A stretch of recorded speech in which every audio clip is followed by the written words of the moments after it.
Welcome to Hope Through Hard Stuff, a podcast from Winning at Home. Please welcome your host, speaker, and award-winning author, Steve Norman. Well, welcome back to Hope Through Hard Stuff. I'm incredibly excited to have as our guest today, Dave Hataj. He is the owner of Edgerton Gear Incorporated in Wisconsin. He's also an author of a book that I found particularly meaningful for me. It's called Good Work: How Blue-Collar Business Can Change Lives, Community, and the World. Dave, thanks so much for your time and willingness to join us today.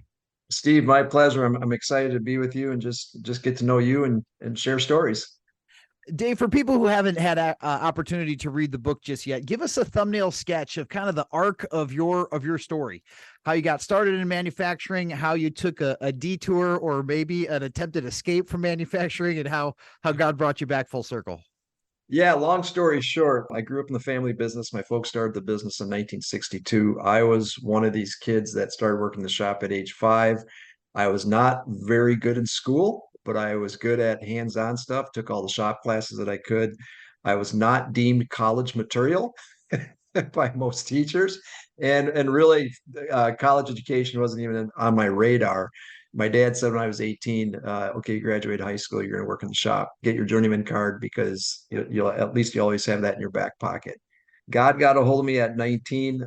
We have a lot of alcoholism on both sides of our family. I was headed down the same path. And when you have kind of a pretty major conversion experience, everybody thinks, oh, you're going to serve, you're going to be a pastor, missionary, or something along those lines. And I actually went down that road, moved to California with Athletes in Action, ended up going to university, got a degree in social science. Not sure what that is, but it served me well.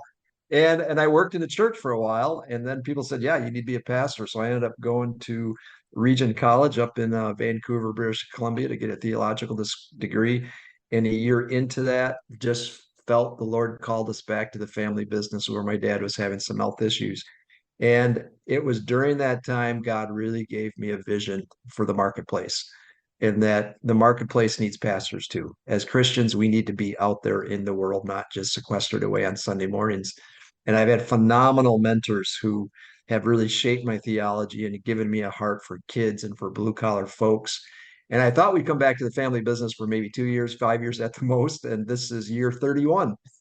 Wow. So be careful. Be careful when you swear you'll never do something, because God has a sense of humor. And one of my mentors say God has a way of returning us to the scene of the crime, where when we look back through scripture, whether it's Moses or Joseph or even the Apostle Paul, I think God brings us back to those places where, maybe we were hurt, wounded, back to our roots where maybe, we have a lot of credibility in ways that we didn't understand. And I think for me, it was the hole in my faith. I've seen God do some amazing things, when I was in LA and Mexico and Honduras and different places. But the one hole was, what could God do with blue collar people? Is Jesus and the gospel relevant to just everyday shop guys and gals on job sites and shop floors? And what does the gospel look like in that context? So I've been trying to figure that out for the last 31 years. Dave, I'm so glad to hear that you are doing that, because in fact, I was kind of a child of the mega church movement. I was a church planter that was kind of like schooled in that whole philosophy. Yeah. And whether or not that was good or bad or in between is a conversation for another day. But a lot of those models about growing a church, especially in the suburban vein, was, hey, look for upwardly mobile white collar people who can contribute and serve and can donate at a way that can kind of fund the machine. And blue collar workers and laborers were just never really a part of that equation. And again, I don't know that was nefarious or malicious, but that was just what it was. In your experience, why are good chunks of local churches overlooking a really valued population and subset of God's kingdom? I've thought a lot about that over the years, because I know pastors, for the most part, are great-hearted people. They go in it for the right reasons. They just want to serve and help folks. But there's this spiritual hierarchy, I think, that's infiltrated the church, just like it is in the world. We tend to look at some jobs more important than others. And in the church, we tend to put pastors, missionaries, at least Sunday school teachers. I mean, something, right? You got to have this sense that if you're going to be really spiritual, that's what you should attain to. And I also think it goes back to, even Greek thought that work itself is not valued. In fact, a lot of the Greeks that we get a lot of Western philosophy from is that you shouldn't work. Work is bad. But in reality, God is a worker. Jesus said, my father was always at work. Jesus's whole pretty much life was in a blue collar family business. And throughout scripture, we just see a lot of working folks. And for some reason, we've overlooked that. And we fail to recognize that, in the blue collar world and folks that are just living day to day, that's who the gospel comes through. That's the kingdom, that we are infiltrated to every part of society.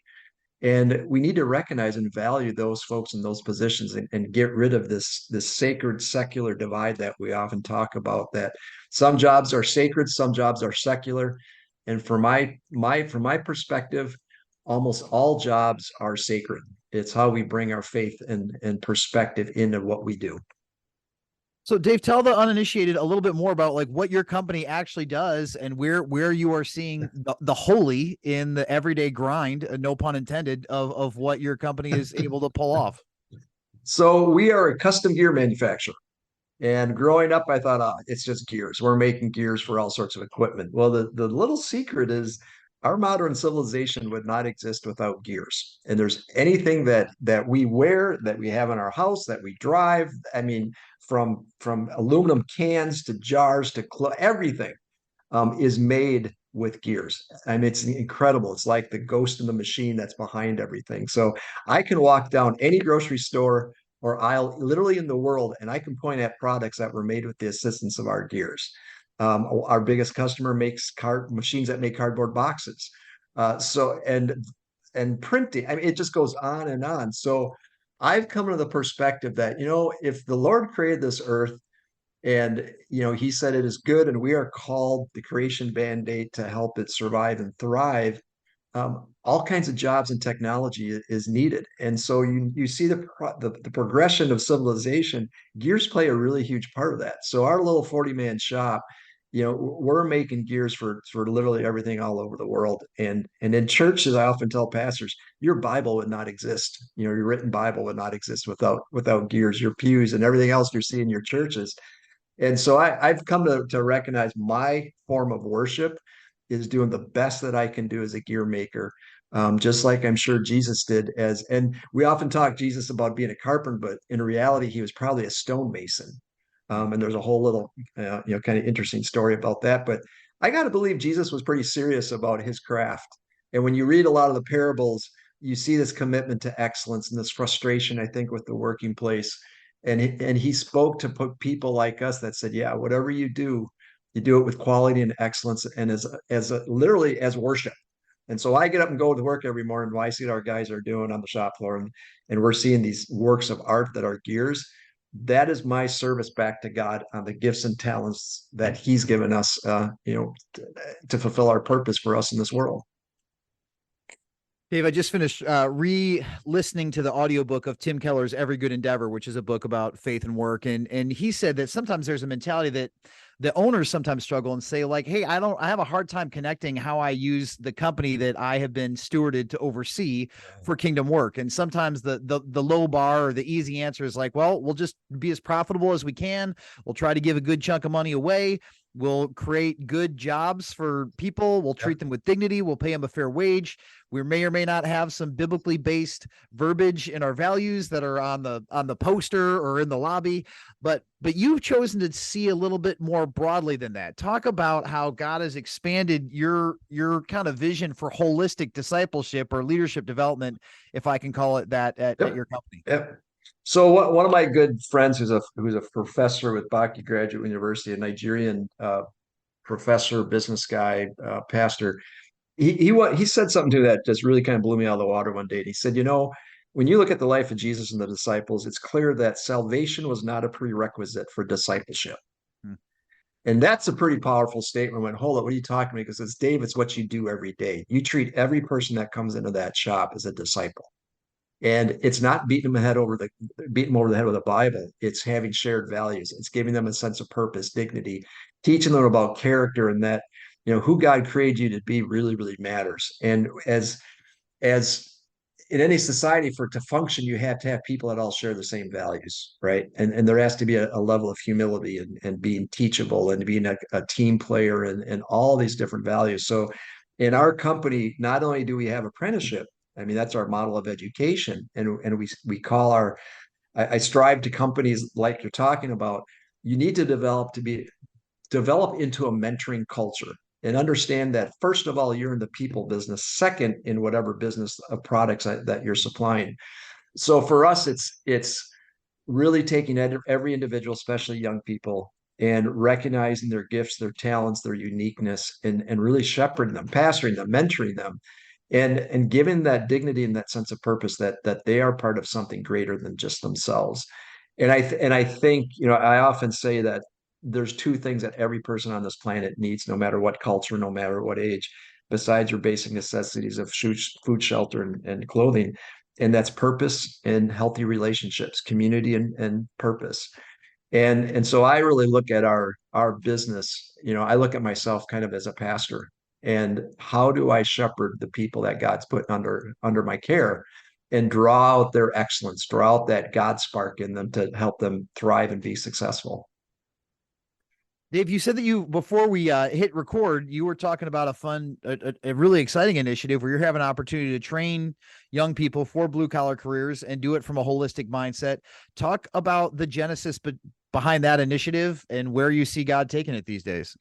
So 11 years ago, as a manufacturing company, we were struggling with workforce development, like every company I think that's out there, and COVID just exacerbated that. We're all desperate for good workers, and especially in the trades. So out of desperation and kind of God's leading, I went back to school to figure out, what do we do?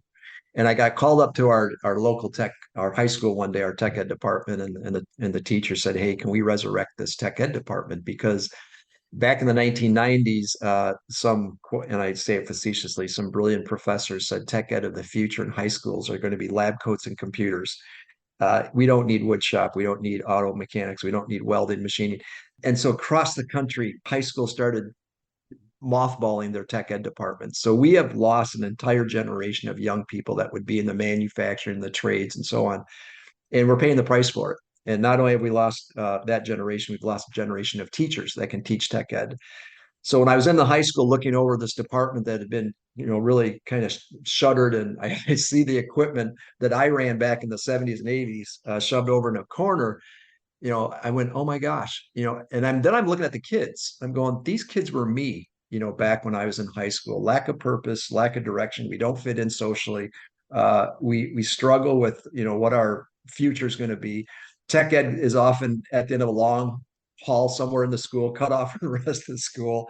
And teachers look at us like, yeah, you're not college material. You're just going to end up somewhere. And the reality is about 65% of students in our country will not go or graduate from a 4-year university. Where are they going? What's going on with them? Where are they going to end up?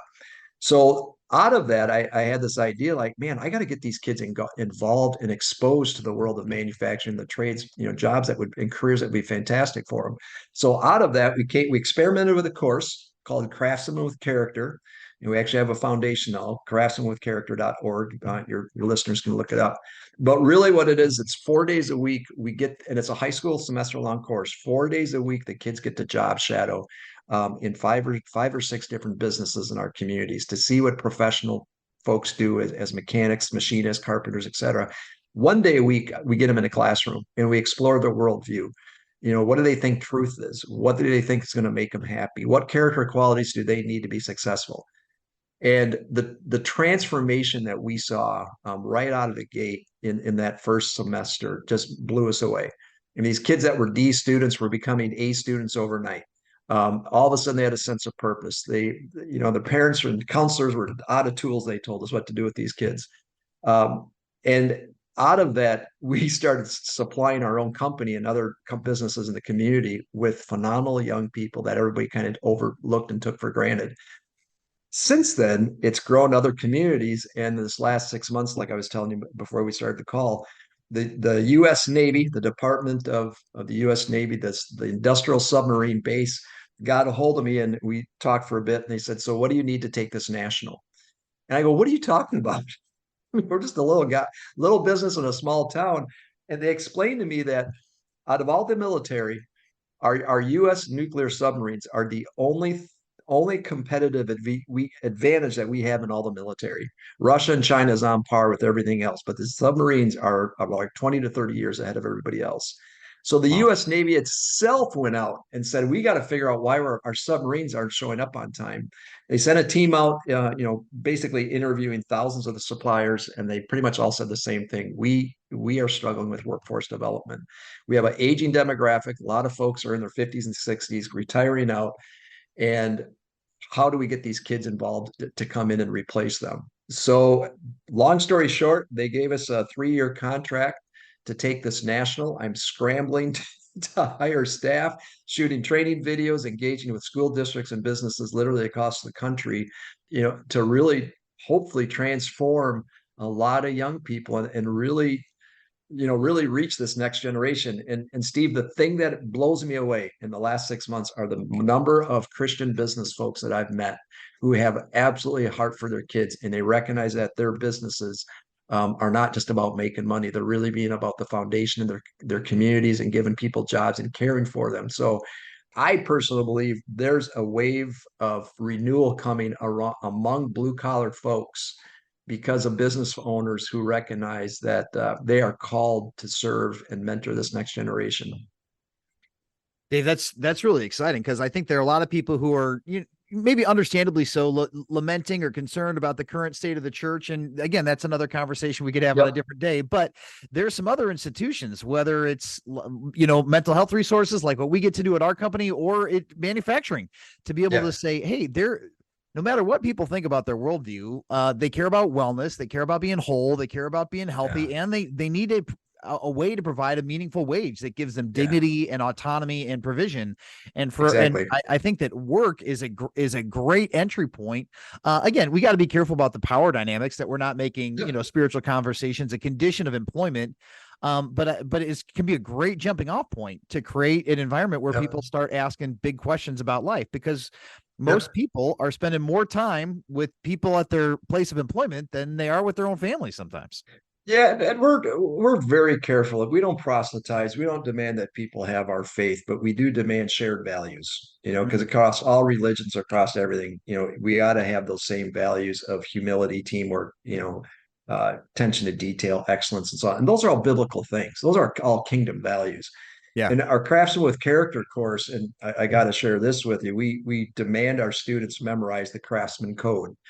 And I'll tell you real quick, the first one, they have to stand up, memorize it, say it with conviction. Number one, I'm not the center of the universe. And as a dad, I love hearing kids say that. And then number two, I don't know everything or nearly as much as I think I do. Okay. And so again, you got to open up and realize your profession or your career is built on the shoulders of those who came before us. And three, there's dignity and purpose in knowing my trade. Number four, the world needs me. A lot of these kids have been taken for granted, beat down. They just have such low self-esteem. When they start understanding the world needs them, that they are uniquely created and here for a purpose, that's a game changer. And number five, pay as reward for my efforts, but not my main motivation. It's not all about money. And lastly, number six, every person has unique gifts and talents. So as a Christian, I'm sure you pick up, this is a biblical worldview that we can get into public schools in different places without the religious language. And we call our course a pre-apprenticeship course because we're giving the kids a hunger for truth.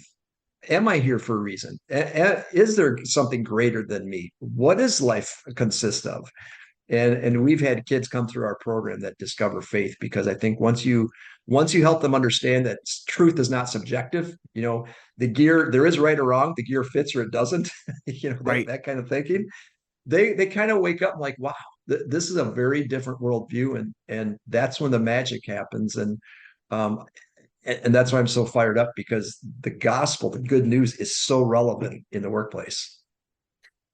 Dave, when you talk about mobilizing young people for careers in the trades, what's giving you hope and optimism these days? Because I think that, again, there are people who sometimes they tend towards negativity. And when you talk about losing a generation, there can be the temptation for those of us who are in our 40s, 50s, and 60s to kind of go into cranky old man mode and go like, oh, kids these days. But it sounds like you are more optimistic than you are pessimistic. Oh my gosh, absolutely. And this is something I just read recently, and I'd love to do a sermon on it sometime, but if you look at the very last verse of the Old Testament in Malachi, it actually says when the Spirit of the Lord comes, he's going to turn the hearts of the parents to their children, the children's hearts to their parents. And then it's mentioned again in Luke chapter 1 with Zechariah when the prophecy about John the Baptist. And that's John's role, is to turn the hearts of the parents to their children. And I see that. I see folks of us who are getting older, we're concerned about legacy. So the guy on the shop floor that's been running a machine for 30 years, he's just concerned about his legacy. What is he leaving behind? Did he leave the world a better place? As anybody else. And I'm finding the kids that we're working with, they desperately want to be mentored. Over and over, I'm hearing kids say, that go through our course, I can't believe that somebody cares for me, because we're hooking the kids up with the average guy on the shop floor or on the job site. So we're providing these older folks opportunities to mentor the younger ones, and the younger ones want to be mentored. So when we're working with these young kids that everybody overlooks, takes for granted, and you see them blossom and just be transformed, that's where I have tremendous optimism, because I'm seeing a crop of leaders that are more hungry for quality relationships and a deeper purpose than I think any time in my life. I think all the garbage that's gone on with the pandemic and what's happening in our world and so on, it's created a hunger in these kids for truth and for depth. And yeah, there's social media, they get angry and they get caught up in that. But when we as an older generation can take them under our wing and provide that encouragement, look them in the eye and see them and let them understand that we see you, we know you, we love you, we care for you, they just absolutely blossom. And and again, the power of the gospel, the power of love, that can be manifested even on the shop floor. I love that you're saying that. I read Henry Kissinger's book on leadership, and he's got a chapter in there where he says these days everybody wants to be an influencer and nobody wants to be a leader. And when I think about like my kids who are 19, 17, 14, and 12, it can be easy in a social media world to get sucked into like kind of the influencer vortex, right? To be able to say like, who doesn't want to be an influencer and work, 20 hours a week and make, $30 million? Like, but the truth is kids who have a ton of followers on TikTok, their only job is to maintain clicks and interest. They don't have to exert any responsibility or accountability over people who are tracking them. And for you to be able to say, young people, they might enjoy that for a minute, but after 6 months of that, they're really hungry for a real live human who's a little bit further down the road than they are, who's maybe not their parent or a school authority figure who cares about them and is invested in their thriving. Yeah. And having that sense of purpose and help me figure out, where do I fit? Am I an accident? Is there any place in this world for me at all? And it's over 16 weeks that we do this course. So it's not like 2 weeks later, the kids go, oh, wow, I matter. This last semester that we had one young man, and I was warned, he's kind of a troublemaker. And I think he had 70 some detentions last year, 38 detentions this year that he had to make up. And he was honest. He runs away from home, didn't like his parents, problem with the local police department. They know him on a first name basis. And I think it was at week 13, he came to class that one day a week that we get him. And he said, you know what? I just realized I've been a bad person most of my life. And he started talking about, I need to be a better person. And it sucks being a bad person. There's bad consequences. And it's way better being a good person. And he said, you guys didn't shove this down my throat because you introduced me to people that exemplify these character qualities that I need to be successful. It's not just words. It's getting to rub shoulders with these folks, these old crusty guys that are, just on the shop floor. And he said, I just woke up and realized I need to be like them, and it goes way better to be a good person. Good and bad really matters. And that just gets me really excited when you see this transformation with these young people that really start to get it, that they've been fed a lot of lies on social media, the influencers, it's all about being popular and on and on and on. But when you get down to it, it's purpose and relationships.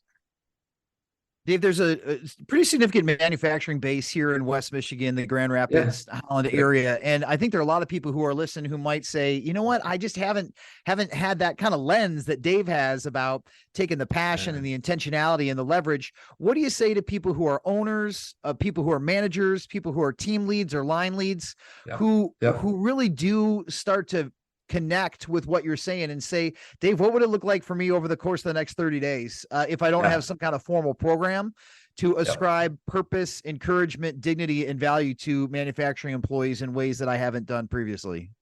Well, if you're talking to owners, I think owners are in a place right now, they're struggling with workforce development, probably more than any time in their business. So when I talk to businesses, especially, I said, your survival is at stake, that you understand and you learn how to have a mentoring culture. You have to grab these young people and really care for them, because just advertising a job on Indeed or everywhere else, I'm sure everybody's frustrated. It's expensive and it's not yielding a lot of great results. But when you put in the investment into caring for people and figuring out how to do that from an owner all the down through the entire company, things change pretty dramatically. But if you don't have that power, you're a shipping clerk, or you're on the shop floor or whatever.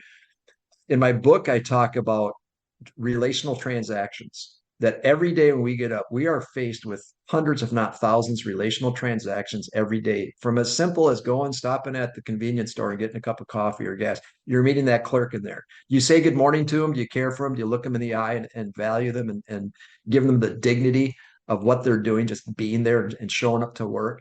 And when you're working with coworkers, everybody understands that when you're in a bad mood, that's contagious. When you're in a good mood, that's contagious. When people walk into a room, and let's say it's a manager or coworker who's in a really foul mood, they don't need to say anything. You just sense it and it spreads.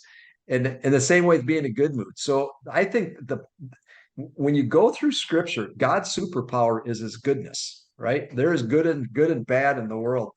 And when you emulate and strive to allow the Spirit of God to work in you and through you, to emulate goodness to your coworkers, to everybody that you're involved with, in the job you do, things start changing very quickly and changing very radically.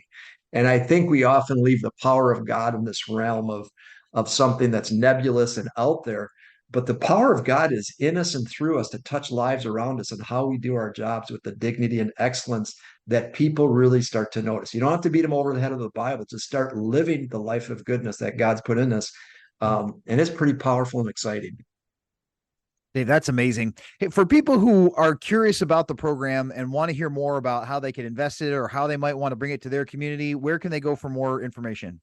So start with going to craftsmanwithcharacter.org. The homepage has two great videos that one explains the course, and two, there's a little video that shares the story of what we did in Beloit, Wisconsin, a ethnically mixed, struggling urban area. Powerful story. But if you go craftsmanwithcharacter.org, and if you're interested more, email us. There's an info email on there. The Navy is really serious about us expanding. And Steve, actually, one of the next hot spots that we're looking at is Michigan, because as we're in Wisconsin right now, they want us to keep spreading by concentric circles. And I already have a few contacts. I'm going to add you to the list of folks that we'll probably be talking to in the next 6 months to a year, because there's a lot of Navy suppliers, manufacturers in the Grand Rapids, Detroit, all that whole corridor. But yeah, we're going to be looking for businesses and school districts that we can support and help, and help with your youth apprenticeship, your internship, and help the schools take these at-risk kids and connect them with business folks. So yeah, please reach out to us, and we're putting a staff together to take this national and see this spread. I'm excited with you and for you, and I can't wait to see where it all goes. Thank you so much for joining us. It's been great to have you as a part of the conversation. Well, hopefully I didn't talk too much, because when you get me going and you wind me up, I'm pretty excited about this stuff. So thanks for having me. No, it sounds great. Thanks for listening to Hope Through the Hard Stuff. If you liked what you heard, please remember to subscribe to it, rate and review it, and then share it with others. Winning at Home offers hope through counseling and coaching, motivational speaking, community events, and other media resources.